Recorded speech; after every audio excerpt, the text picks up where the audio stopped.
Hello all, welcome back to my channel. ఈ వీడియోలో మనం పైథాన్ లోని ఐడెంటిటీ ఆపరేటర్స్ గురించి డిస్కస్ చేద్దాం. లాస్ట్ చాప్టర్ లో లాజికల్ ఆపరేటర్స్ గురించి చూసారు కదా, సో ఇప్పుడు ఐడెంటిటీ ఆపరేటర్స్ గురించి చూద్దాం. లాస్ట్ చాప్టర్ లో మనం లాజికల్ ఆపరేటర్స్ గురించి డిస్కస్ చేసాం. ఇప్పుడు ఐడెంటిటీ ఆపరేటర్స్ గురించి చూద్దాం.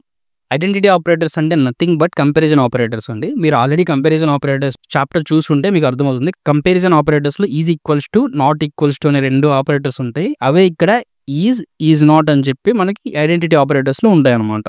కంపారిజన్ ఆపరేటర్స్ లో మనం సింబల్స్ యూజ్ చేస్తాం. ఇక్కడ మాత్రం నార్మల్ ఇంగ్లీష్ వెర్బల్స్ యూజ్ చేస్తాం అనమాట. చూడండి, is not. Is returns true if both variables are same object. So ఇక్కడ ఎక్స్ అండ్ వై ఉన్నాయి కదా, X value and why value same ఉంటే ట్రూ రిటర్న్ చేస్తుంది. కంపారిజన్ ఆపరేటర్స్ లో కూడా అంతే కదా, ఎక్స్ ఈక్వల్స్ టు వై అన్నప్పుడు X value why value same ఉన్నప్పుడు ట్రూ రిటర్న్ చేస్తుంది. ఇక్కడ ఈజ్ ఈక్వల్స్ టు బదులు ఈజ్ అనేది యూజ్ చేస్తున్నాం. తర్వాత is not returns true if both variables are not same object. ఇక్కడ ఏమవుతుంది, ఎక్స్ అనేది వై అనేది రెండు డిఫరెంట్ వాల్యూస్ అయితే ఈజ్ నాట్ అనే ఆపరేటర్ మనకి ట్రూ రిటర్న్ చేస్తుంది. ఒకవేళ సేమ్ అనుకోండి ఫాల్స్ రిటర్న్ చేస్తుంది. సిమిలర్గా ఈజ్ అనే operator X and Y different values అయితే ఫాల్స్ రిటర్న్ చేస్తుంది. ఇప్పుడు ఇది మనం ప్రాక్టికల్గా VS కోడ్లో చూద్దాం. సో ఫస్ట్ ఆఫ్ ఆల్ నేను 2 వేరియబుల్స్ని డిక్లేర్ చేసుకుంటున్నాను. ఎక్స్ ఈజ్ ఈక్వల్స్ టు 10, అలాగే వై ఈక్వల్స్ టు కూడా నేను 10నే డిక్లేర్ చేస్తున్నాను. ఇప్పుడు మనం ప్రింట్ ఫంక్షన్లో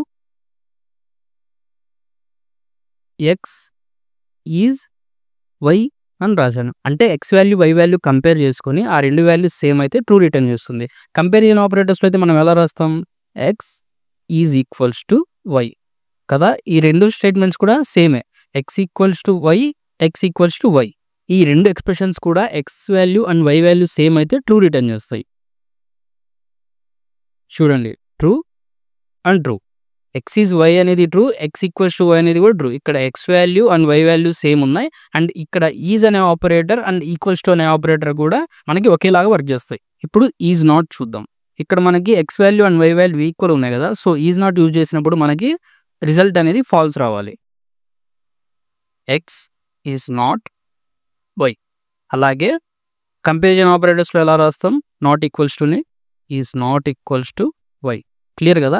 ఇక్కడ ఎక్స్ వాల్యూ అంతా 10, y value 10. So x is not y అంటున్నాం మనం, అంటే x value why value equal కాదు అంటున్నాం. కానీ x value 10, y value 10. So ఈ స్టేట్మెంట్ అనేది, ఈ ఎక్స్ప్రెషన్ అనేది ఫాల్స్ రావాలి మనకి. అలాగే x is not equal to why అంటున్నాం, ఇది కూడా ఫాల్స్ అని చూపించాలి. చూడండి, ఫాల్స్ ఫాల్స్, అంతే సింపుల్ అనమాట.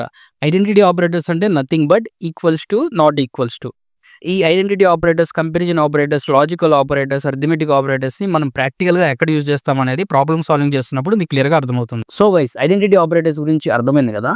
నెక్స్ట్ మన చాప్టర్ 9F వచ్చేసి మెంబర్షిప్ ఆపరేటర్స్. మెంబర్షిప్ ఆపరేటర్స్ గురించి నెక్స్ట్ వీడియోలో చూద్దాం.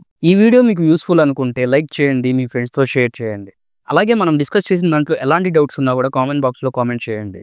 ఈ ట్యుటోరియల్ వీడియోస్ మీకు అప్ టు డేట్ రావాలంటే మన ఛానల్ని సబ్స్క్రైబ్ చేసుకొని బెల్ ఐకాన్ని ప్రెస్ చేయండి. ఈ కోర్స్ నుంచి ప్రతి చాప్టర్ ప్రతిరోజు మార్నింగ్ 6 గంటలకి నేను పబ్లిష్ చేస్తాను. And guys, believe me, Python is easy. State into Indian tech traveller.